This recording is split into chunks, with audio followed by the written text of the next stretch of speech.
Simon & Schuster Audio presents New Prize for These Eyes: The Rise of America's Second Civil Rights Movement by Juan Williams. Read by the author.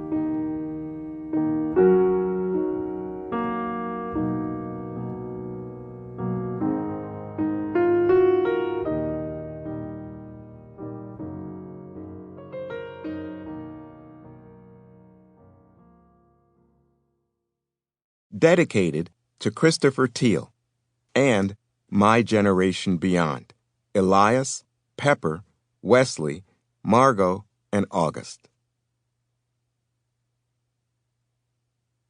The previous generation, the Moses generation, pointed the way. They took us 90% of the way there. So the question, I guess, that I have today is what's called of us in this Joshua generation? What do we do in order to fulfill that legacy, to fulfill the obligations and the debt that we owe to those who allowed us to be here today? Barack Obama, Selma Voting Rights March, Commemoration, 2007.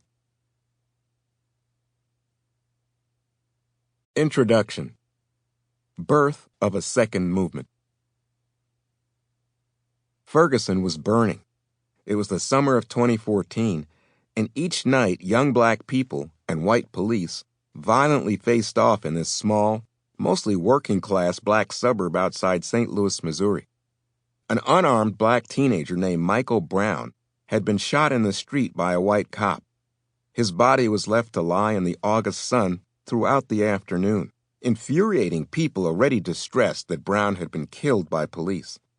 By sunset, an angry crowd of young black people began throwing rocks, lighting fires, furious with the shooting and the disrespect for Brown's lifeless body.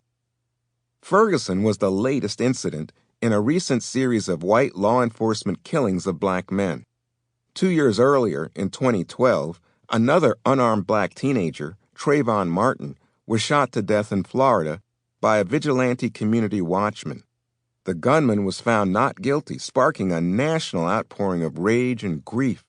Next, a 43-year-old unarmed black man, Eric Garner, was jumped by New York police in July 2014 for selling single cigarettes on the street.